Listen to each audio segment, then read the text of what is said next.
Ramzan powerful হয়েছে লাইলাতুল কদরের জন্য, আর লাইলাতুল কদর পাওয়ারফুল হয়েছে ওই লাইলাতুল কদরের রাত্রিতে কোরআন নাজিল হয়েছে। কি নাজিল হয়েছে? কোরআন নাজিল হয়েছে। এর আগেও কিতাব নাজিল হয়েছিলেন, কথাটা আগে বুঝবেন। আপনারা তো মধ্যম শ্রেণীর লোক, সোশ্যাল মিডিয়া ব্যবহার করেন না। ওই যে এক জুমায় আলোচনা করেছিলাম, কোরআনের ইজ্জত বেশি না নবীর ইজ্জত বেশি? আপনি দেখেন এর আগেও কিতাব নাজিল হয়েছিল, আসমানি কিতাব 104 খানা। কয়টা কিতাব নাজিল হয়েছিল?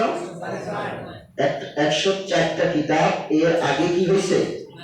নাজিল হয়েছে। আমাদেরটা নিয়ে এর আগে 103টা, আমাদেরটা নিয়ে 104টা। এটা মনে রাখবেন, কারণ একটা বিধর্মী আমাকে প্রশ্নই করলো যে তুমি যে মুসলমান, তোমাদের কিতাব কয়টা?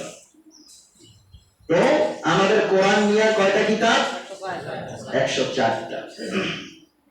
দেখেন এর আগেও আল্লাহর কিতাব নাজিল হয়েছিলেন, শুধু কোরআন নাজিল হয়েছে এমন না। ঈসা, মুসা, ইব্রাহিমের উপরেও কিতাব নাজিল হয়েছিলেন, 104 খানা কিতাব নাজিল হয়েছিলেন। কিন্তু ওই কিতাবের থেকে সর্ব উত্তম শ্রেষ্ঠ কিতাব, তার নাম পবিত্র কোরআন। পবিত্র আমি বলবো ওই 3 খানা কিতাব কার কিতাব? কার? মানুষের বানাইছে? কার? কার? উপরে ইশারা দিলেই তো বোঝা যায় উপরে কে? ওই 3 খানা কিতাব আল্লাহর কিতাব, আবার এটাও আল্লাহর কিতাব। কিন্তু ওই 3 খানার থেকে এই কিতাবের দাম বেশি না কম? লজিক আছে, কারণ আছে। ওই যে বলছিলাম বংশীয় পাওয়ার থাকে, ক্ষমতার পাওয়ার থাকে, রাষ্ট্রীয় পাওয়ার থাকে। এই কোরআনের একটা রাষ্ট্রীয় পাওয়ার, বংশীয় পাওয়ার, জন্মগত পাওয়ার হলো কি? এই কোরআনের পাওয়ার হলো নবী মুহাম্মদুর রাসূল। সুবহানাল্লাহ।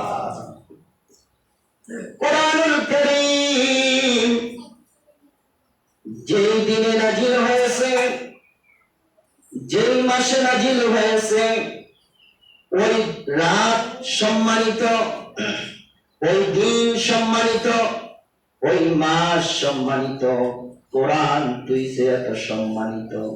কারণ কি? কারণ কি? অকোরআন কারণ কি?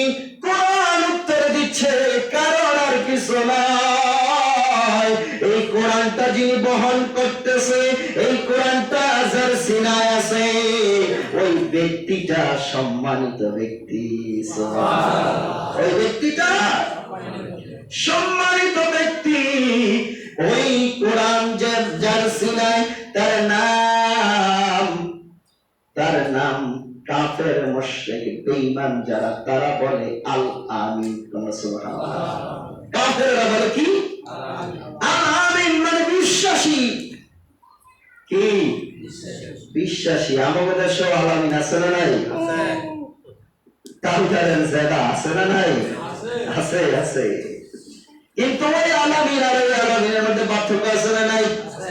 আমার নবীকে কাফের মুশরিকেরা উপাধি দিয়ে দিয়েছে, কারণ কাফের মুশরিক বেঈমান ইহুদি নাসারা যত দল, যত পন্থী মানুষ ছিল, সবাই স্বর্ণ অলংকার। আগে তো ব্যাংকের ব্যবস্থা ছিল না, এই ব্যাংকিং ব্যবস্থাটা আগে ছিল না।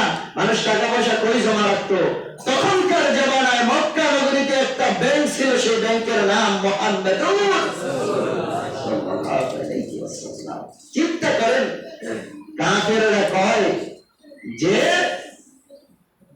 এই ব্যক্তিটাকে বিশ্বাস করা যায়, এই ব্যক্তিটার কাছে শুধু মুসলমান নয়, কাফের মুশরিক বেঈমানেরাও টাকা পয়সা, স্বর্ণ অলংকার জমা রাখত, এবং যেই প্যাকেটে করে দিত, যেইভাবে দিত, যত সালের দিত, ঠিক ফেরত নেওয়ার সময় ওইভাবে ওই অবস্থায় পাইত। সুবহানাল্লাহ।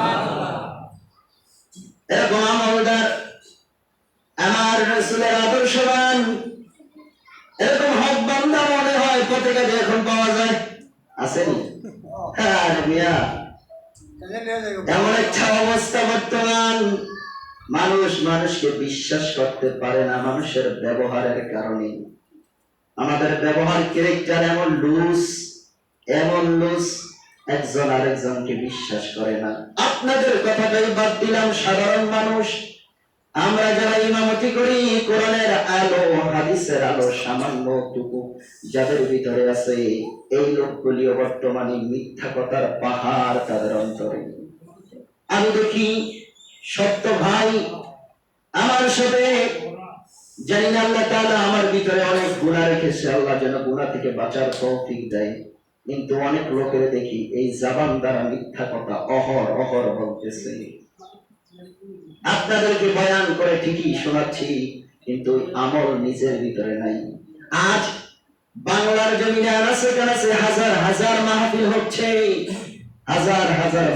হচ্ছে, কিন্তু মানুষ হেদায়েত পাচ্ছে না, কারণ যিনি বয়ান করছে তার ভিতরে হেদায়েত নাই। সত্য কথা, আপনাদের দোয়ায়, আমার মা বাবার দোয়ায় আমি এই পর্যন্ত বাংলার অনেক বড় বড় আলেমের সাথে ওঠা বসা করেছি, চলাফেরা করি, এখনো আমার মিডিয়ার মাধ্যমে